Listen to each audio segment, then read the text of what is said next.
আমাদেরকে ঘোষণা প্রদান করে দেয়, গুনাহ নিয়ে তওবা করতে থাকো রে উম্মত। যদি দিল খুলে মালিকের দরবারে তওবা করতে পারো, আমার আল্লাহর পক্ষ থেকে ঘোষণা চলে আসছে, তোমাদের জন্য বৃষ্টি দান করবে। সমস্ত উম্মতেরা পাগলের মতো উপস্থিত হয়ে যায়। একটা ময়দানে আগমন করলেন, মুসা নবী উপস্থিত হয়ে গেলেন। সমস্ত মানুষদেরকে নিয়ে রবের দরবারে দোয়া করে ইস্তেগফার পড়ে, ওগো আল্লাহ, সমস্ত উম্মতেরা বড় গুনাহগার, আমরা সবাই মিলে আপনার কাছে মাফ চাইতেছি, তওবা করতেছি, আমাদেরকে মাফ করে দেন, আমরা আর গুনাহ করব না। এরপরে আপনি আপনার কুদরতিভাবে বৃষ্টি দান করেন। বারবার দোয়া করতেছে, তখনও বৃষ্টি হয় না। মুসা নবী আবার রবের দরবারে প্রশ্ন শুরু করে দেয়, আল্লাহ, আপনি না বলছেন তওবা ইস্তেগফার বললে বৃষ্টি দিবেন, কেন বৃষ্টি দেন না? আমার রবের পক্ষ থেকে এবার মুসার সম্মুখে ঘোষণা প্রদান করে দেয়, রে মুসা, কেমনে আমি আল্লাহ তোমার উম্মতের উপরে বৃষ্টি দেব, যেই মজলিসের মধ্যে সবাই মিলে তওবা ইস্তেগফার তোমরা পড়তেছো, এই মজলিসে একজন খাঁটি গুনাহগার বান্দা আছে, যেই ব্যক্তিটা প্রতিটা মুহূর্তে মুহূর্তে সুযোগ পাইলেই জিনা করে অপরাধ কাজের মধ্যে লিপ্ত হয়, তার জবান থেকে তওবা আসে নাই, তার জবান থেকে ইস্তেগফার আসে নাই, একটা ব্যক্তির কারণে আমি আল্লাহ বৃষ্টি দেব না। মুসা নবী আবার বড় রাগান্বিত হয়ে যায়। সমস্ত জামাতবদ্ধ উম্মতদেরকে ডেকে ডেকে বলেন, রে উম্মতের দল, জবাব দাও, জবাব দাও, তোমাদের মাঝে এমন কোন গুনাহগার ব্যক্তি এখানে আছে কিনা, যেই ব্যক্তিটার কারণে আমার রবের পক্ষ থেকে বৃষ্টি আগমন করতেছে না? কে আছো এখানে? জিনাকারী, এখান থেকে চলে যাও। এবার জিনাকারীর দিলের মধ্যে বড় একটা ধাক্কা লেগে গেল। একটা মাত্র জিনাকারী ব্যক্তি এবার চিন্তা করতেছি, হাজার হাজার মানুষের সম্মুখে আমি যদি দাঁড়ায় যাই, আমার জীবনের ইজ্জত সম্মান সব শেষ হয়ে যাবে। আমি গুনাহ করেছি, আমার মালিক ছাড়া আর কেউ দেখে নাই, সুতরাং আমি এই মুহূর্তে কি করতে পারি?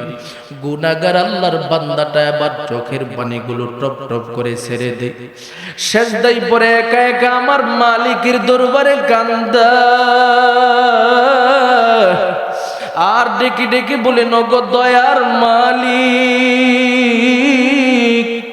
আমি যেই গুনাহ করেছি এই মজলিসের মধ্যে হাজার হাজার মানুষ আছে রে আল্লাহ, কোন মানুষ আমার এই গুনার ব্যাপারে জানতে পারে নাই। আমার গুনার ব্যাপারে আপনি জানেন, আমি জানি রে মালিক। এই মুহূর্তে আমি যদি এই মজলিস থেকে উঠে দাঁড়ায়া যাই, আর যদি হাজার হাজার মানুষ আমার দিকে তাকায় থুতু নিক্ষেপ করে ঘৃণার চোখে দেখে, আমার মতো লাঞ্ছিত বান্দা এই মুহূর্তে দুনিয়াতে কেউ হবে না রে আল্লাহ। ওরে মালিক, আমি এই মুহূর্তে দিল খুলে আপনার দরবারে তওবা করতেছি, জীবনে গুনাহ করব না, এই প্রতিজ্ঞাবদ্ধ হয়ে গেলাম আল্লাহ। আপনি আমাকে এই মুহূর্তে সমস্ত অপমান লাঞ্ছনা থেকে রক্ষা করে দেন। আমার রবের দরবারে গুনাহগার বান্দাটা চোখের পানি ছেড়ে দিয়া কাঁদতেছি। হঠাৎ করে মুসা নবী আকাশের দিকে তাকায় দেখি আকাশটা মেঘাচ্ছন্ন হয়ে যায়, বৃষ্টির পর বৃষ্টি অবতরণ হতে শুরু করে দেয়। এবার মুসা নবী আর আশ্চর্যান্বিত হয়ে যায়, আল্লাহ আপনার কুদরতের খেলা বুঝা বড় কঠিন রে মালিক, এমন কোন খেলার মধ্যে আমাদেরকে পাঠায় দিছেন, যেই খেলার আমরা কেউ বুঝতে পারতেছি না, তার কোনো রহস্য। মালিক রে, একটু বলেন না, এমন কোন খেলার মধ্যে আমরা পড়ে গেলাম? আপনি না বলছেন এখান থেকে গুনাহগার বান্দা চলে যেতে হবে, আমরা তো এখান থেকে কাউকে দেখি নাই, চলে গেছি, এরপরে আপনি কেন এইভাবে বৃষ্টি দিয়ে দিলেন? আমার মালিক এবার মুসা নবীর নিকটে ঘোষণা প্রদান করে দেন, এরে পয়গম্বর মুসা, তুমি তো জানো না আমি আল্লাহ পাক কত বড় রহমান, কত বড় রহিম। আমার মহব্বতের বান্দা যখন দিল খুলে তার জীবনের গুনাহ নিয়ে আমি আল্লাহর কাছে এককভাবে মাফ চাই, আমি রবের দরবারে আমার বান্দার প্রতি বড় দয়া জন্ম হয়ে যায়, যার কারণে আমি রবের পক্ষ থেকে তোমার এই মহব্বতের বান্দা একক পদ্ধতিতে তওবা করার কারণে তার তওবার ওয়াসিলা দিয়াই গোটা জাতির উপরে বৃষ্টি অবতরণ করে দিলাম। সুবহানাল্লাহ। তওবা করে আবার তওবা ভাঙ্গিলাম, তওবা করে আবার তওবা ভাঙ্গিলাম, অবশেষে খাঁটি তওবা করিলাম, অবশেষে খাঁটি তওবা করিলাম। এ জীবনে না করিলাম বন্দেগী, এ জীবনে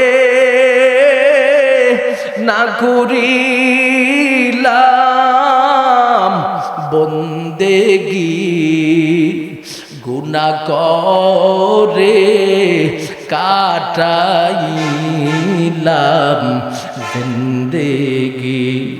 ওরে গুগি এলাকার আল্লাহর বান্দাদের দলেরা, নিজের জীবনের প্রতিটা মুহূর্তের দিকে আমরা যখন তাকাবো দেখতে পাবো হাতের গুনার অভাব নাই, পায়ের গুনার অভাব নাই, জবানের গুনার অভাব নাই, মুখের গুনার অভাব নাই, চোখের গুনার অভাব নাই।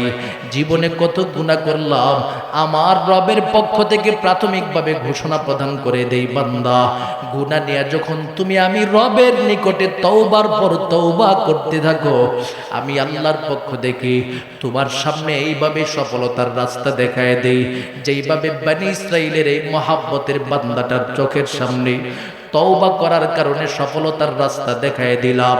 এই কারণে আল্লাহ প্রতিশ্রুতি দিয়া দেয়, এ ইমানদার বান্দারা শুনে নাও, ওয়াতুবু ইলাল্লাহি জামিআ আইয়ুহাল মুমিনুন লাআল্লাকুম তুফলিহুন। সবাই মিলে যখন দিল খুলে আমি মালিকের দরবারে তওবা করবা, আমি আল্লাহ তোমার চোখের সামনে তোমার সফলতার রাস্তাটা দেখায়া দিব। সুবহানাল্লাহ। তাহলে দুনিয়াতে তুমি যে সফল এটাও তুমি বুঝতে পারবা, যেভাবে বনি ইসরাইলের আল্লাহর বান্দাটা তওবার সাথে সাথে রেজাল্ট পেয়ে গেছে। কথা কোন ঠিক কি না? এবার আল্লাহ বলে, এরে আমার মহব্বতের গোলামের দল, দুনিয়াতে তো তুমি তওবার প্রতিটা প্রতিদান খুঁজে পাইবারে বান্দা, আখিরাতেও আমি আল্লাহ তোমার জন্য তওবার প্রতিদান দান করব। কি প্রতিদান দান করব শুনে নাও, আল্লাহ নিজে ঘোষণা প্রদান করে দেই, ইয়া আইয়ুহাল্লাযীনা আমানু তুবু ইলাল্লাহি তাওবাতান নাসুহা আসা রাব্বুকুম আইয়ুকাফিরা আনকুম সাইয়্যাতিকুম, আসা রাব্বুকুম আইয়ুকাফিরা আনকুম সাইয়্যাতিকুম ওয়া ইউদখিলুকুম জান্নাতিন তাজরি ওয়া ইউদখিলুকুম জান্নাতিন তাজরি মিন তাহতিহাল আনহার।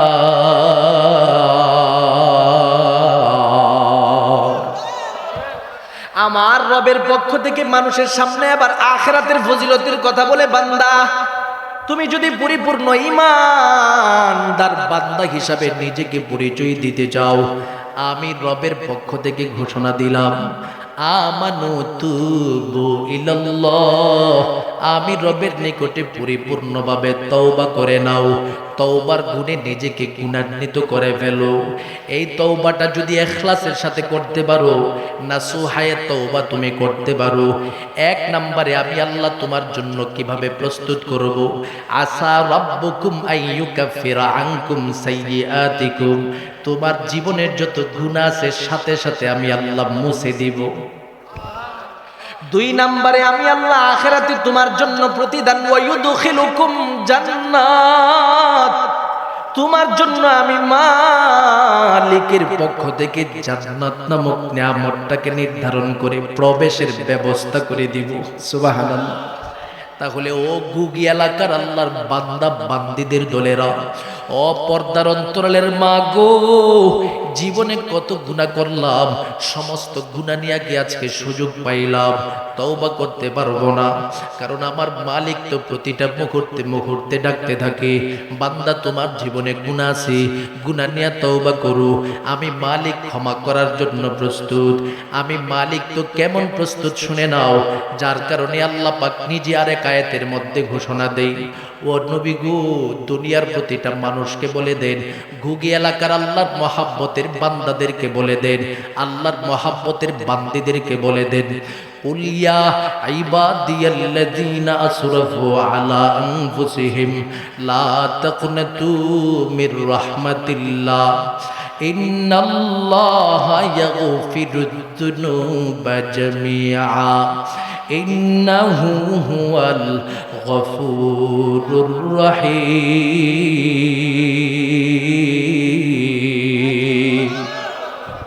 আমার রবের পক্ষ থেকে গুগি এলাকার মানুষদের সম্মুখে সুসংবাদ দেই, বান্দা ভালো করে শুনে নাও। ও আমার মহাব্বতের বান্দাদের দল, এভাবে বলতেছে, আমার মহাব্বতের বান্দা বলে বলতেছেন ইবাদি। ইবাদি শব্দের অর্থ হলো আমার ভালোবাসার বান্দা। সুবহানাল্লাহ বলবেন। আমার বলতেছেন, দেখেন না, যখন সন্তান বাবারে নিয়ে চলে বলতে থাকে, এই আমার সন্তানটাকে নিয়ে এই মুহূর্তে বাজারে যাইতেছি, রাস্তার মধ্যে অনেকে জিজ্ঞাসা করে কে সেটা, বলে আমার সন্তান। তার মানে আমার শব্দটার ভিতরে আলাদা ভালোবাসা আছে না নাই? আমার রবের পক্ষ থেকে এবার ঘোষণা দেই, বান্দা আমি নিজে বলতেছি, ইবাদি, তুমি আমার মহাব্বতের বান্দা, তুমি আমার মহাব্বতের বান্দা।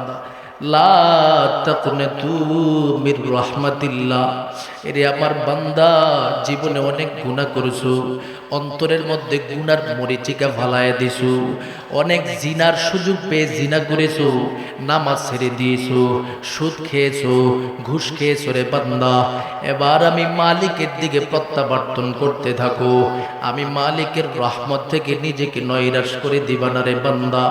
অনেক অপরাধ করে ফেলেছো, এবার আমি মালিকের রহমতের দিকে চলে আসো, কারণ আমি মালিকের রহমতটা কত বড় রে বান্দা তুমি জানো।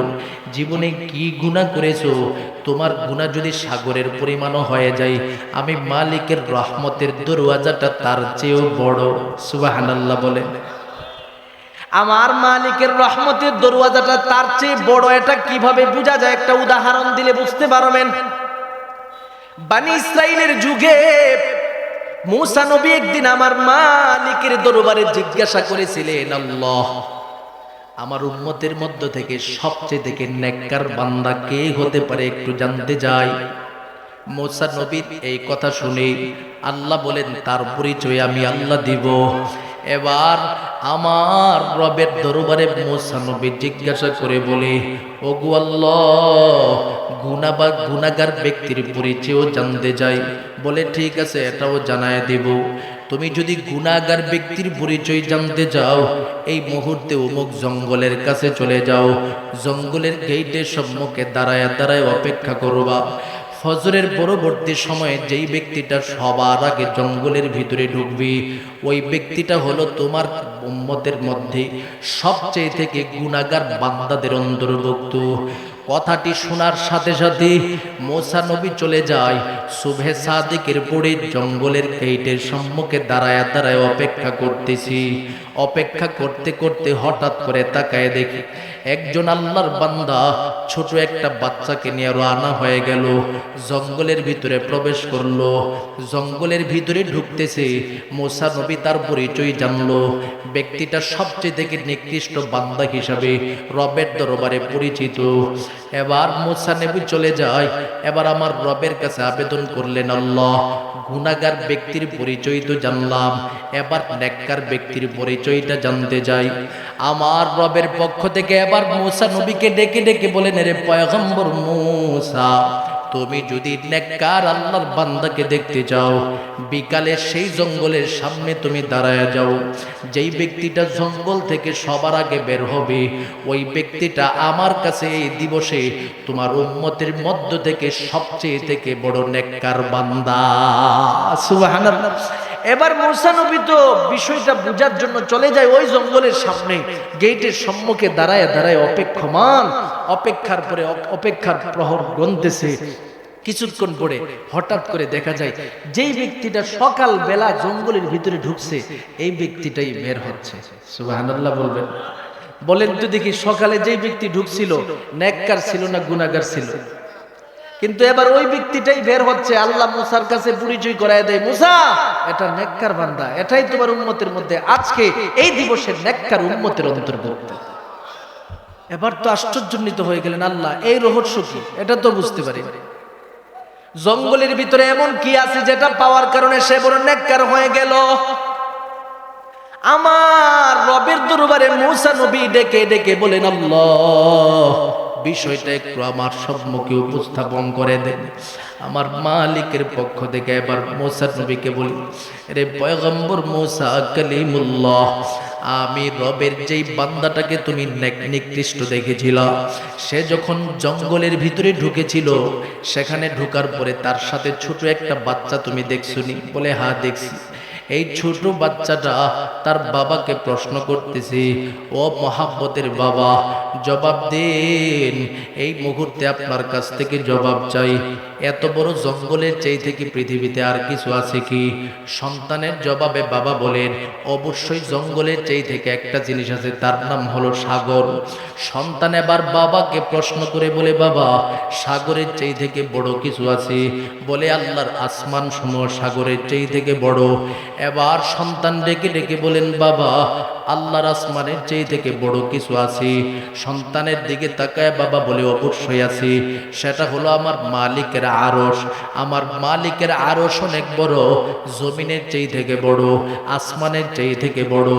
সন্তান এবার বাবাকে প্রশ্ন করে বলে, আব্বু আল্লাহর আরশের চেয়ে থেকে কি জগতে কিছুই হতে পারে না? এবার বাবা চোখের পানিগুলো টপ টপ করে ছেড়ে দেন, কান্না ভরা কণ্ঠ নিয়ে ডেকে ডেকে বলে, হারে সন্তান আছে। এবার সন্তান বলে, বাবা আপনি এই মুহূর্তে কান্না করতেছেন কেন? আমি কি আমার কথার মধ্যে কোনো বেয়াদবি করে ফেললাম রে বাবা? একটু বলেন না, বিষয়টা আমার জানার বড় প্রয়োজন। বাবা এবার সন্তান রে বুকের মধ্যে জড়াইয়া ডেকে ডেকে বলেন, রে আমার মহাব্বতের সন্তান, তোমার বাবা কেন কান্না করতেছে সেটা কি তুমি বুঝতে পারো না রে সন্তান? কেন কান্না করো? বলে, রে সন্তান, তোমার মহাব্বতের বাবা কান্না করতেছে কারণ হলো আসমান জমিন আরশের চেয়ে থেকে যেই জিনিসটা বড়, সেটা হলো তোমার বাবার জীবনের পাপের বোঝা। তোমার বাবা জীবনে যত গুনাহ করেছে, সমস্ত গুনার চেয়ে থেকে বড় দুনিয়াতে কিছুই হতে পারে না। তোমার বাবা বড় অপরাধী, বড় গুনাহগার। এবার সন্তান বাবার দিকে তাকায় চোখের পানিগুলো ছেড়ে দেন, ডেকে ডেকে বলেন, বাবা আপনি এত বড় গুনাহগার, তাহলে আপনার গুনার চেয়ে থেকে কি বড় কিছুই হতে পারে না? বাবা এবার সন্তানের দিকে তাকায়া চোখের পানিগুলো টপ টপ করে ছেড়ে দিয়া কাঁদে আর বলে, রে সন্তান, আমার জীবনের গুনার চেয়ে থেকে একটা জিনিস শুধু বড়, সেটা হলো তোমার আমার মালিকের রহমতের চাদরটা বড়। তোমার বাবা জীবনের যত গুনাহ করুক না কেন, সমস্ত গুনাহগুলোকে যদি একত্রিত করে মালিকের রহমতের চাদরের ভিতরে ঢুকায়া ফেলি, তোমার বাবার জীবনের সমস্ত গুনাহ খাতা রহমতের চাদর দিয়া তোমার বাবার মালিক মুছে দিবে। সুবহান, মহাব্বতের সাথে বলুন আল্লাহু আকবার। এই ওয়াকার মাধ্যমে স্পষ্টভাবে প্রমাণ করে দেয়, জমিনের মধ্যে তুমি যত বড় গুনাহগার হও না কেন রে আল্লাহর মহাব্বতের বান্দারা, এই গুনাহ নিয়ে যখনই তুমি চোখের পানি ছেড়ে দিয়া কাঁদবা, তোমার মালিক তোমার জন্য রহমতের দরওয়াজা নিয়ে উপস্থিত রয়েছে। এই জন্য আমার আল্লাহ দুনিয়ার প্রতিটা মানুষের সম্মুখে ঘোষণা প্রদান করে দেয়, রে বান্দা দিল খুলে আমি মালিকের কাছে তুমি তওবা করো, কারণ আমি মালিকের তওবার দরওয়াজা খুলে দিলাম, রহমতের দরওয়াজা খুলে দিলাম। সেই রহমতের দরওয়াজা থেকে নিজেকে দূরে সরাইয়া দিও না। তুমি রহমতের দরওয়াজা থেকে দূরে না সরাইয়া যদি জীবনটাকে পরিচালনা করতে পারো, আমি আল্লাহ ওয়াদা প্রদান করে দিলাম, ইন্নাল্লাহা ইয়াগফিরুয যুনুবা জামিআ, আমি আল্লাহ তোমার জীবনের সমস্ত গুনাহ খাতা মাফ করে দিব। তাহলে বোঝা গেল আমার আল্লাহ সুসংবাদ দেই, বান্দা আসো আমি মালিকের রহমত থেকে দূরে সরে যাও না। আজকে গুগি এলাকার মসজিদের উদ্যোগে ওয়াজ মাহফিল হইরে আল্লাহর বান্দাদের দল, সেখানেও আমার মালিক যেন তোমাদেরকে ডাকতে থাকে, বান্দা কোথায় তুমি ঘুরতেছো? চার স্টলের মধ্যে বসে আছো, ঘরে বসে বসে মহিলা তুমি বিভিন্ন ধরনের কাজ নিয়ে ব্যস্ত আছো। ও আল্লাহর বান্দা, তুমি ঘরে বসে বসে সময়কে সময় অপচয় করতেছো, নষ্ট করতেছো। এভাবে নষ্ট না করে ময়দানের দিকে চলে আসো, 2 ফোঁটা চোখের পানি ছেড়ে দিয়া আমি মালিকের দরবারে চোখের পানি ছেড়ে দিয়া কান্না করো। আমি আল্লাহ ঘোষণা দিলাম, জীবনের সমস্ত অপরাধ সমূহ মাফ করে দিয়া পবিত্র বানায়া বাড়ি পর্যন্ত পৌঁছায়া দিব। সুবহান। আমি তো ওসিলা করতে হবে, রবের কাছে মাফ চাওয়ার জন্য সামনের দিকে অগ্রসর হতে হবে, কারণ আমার রব এমন একজন রব, যেই রবের কাছে মাফ চাইতে চাইতে চাইতে চাইতে যত বেশি সময় ব্যয় করবেন আল্লাহ পাক তত বেশি আপনার প্রতিটা সময়ের মধ্যে বরকত দান করে দিবেন। সুবহান। প্রতিটা সময়ের মধ্যে বরকত দান করে দিবেন। আজকে যেই মাহফিল হইতেছে, ওই মাহফিলের মাধ্যমে আমার সামনে যে আল্লাহর বান্দাগুলো বসা আছে, অন্ততপক্ষে এই মানুষগুলো কত সওয়াব নিয়ে যাবে একটু চিন্তা করে দেখেন। যারা বাহিরে আছে তারা কিন্তু সুবহানাল্লাহ বলার সুযোগ পাইতেছে না, আলহামদুলিল্লাহ বলার সুযোগ পাইতেছে না, নেকের কাজ করার সুযোগ পাইতেছে না। আর আমার সামনে যেই মুরব্বী আল্লাহর বান্দাগুলো বসা আছে, প্রতিটা মানুষ এমন সুযোগ পাইতেছে, এমন সুযোগ পাইতেছে। আমার নবী বলেন, সুবহানাল্লাহ যতবার বলে তার আমলনামার মধ্যে নেকের ভান্ডার বৃদ্ধি পাচ্ছে। কেমন ভান্ডার, কেমন ভান্ডার? নবী বলেন, সুবহানাল্লাহি ওয়াল হামদুলিল্লাহি তামলাআন বাইনাস সামাই ওয়াল আরদ। আমার নবী ঘোষণা প্রদান করে দেয়, যখন জমিনে কোনো মুমিন বান্দা তার জবান থেকে একবার সুবহানাল্লাহ বলে, একবার আলহামদুলিল্লাহ বলে, আসমান থেকে জমিন পর্যন্ত যত ফাঁকা জায়গা আছে নেক আমলের মাধ্যমে আল্লাহ পাক পরিপূর্ণ করে দেয়। তাহলে এবার ঘুগি এলাকার আমার ভাইয়েরা একটু বুঝে নেন, আপনি যে সুবহানাল্লাহ গুলি বলতেছেন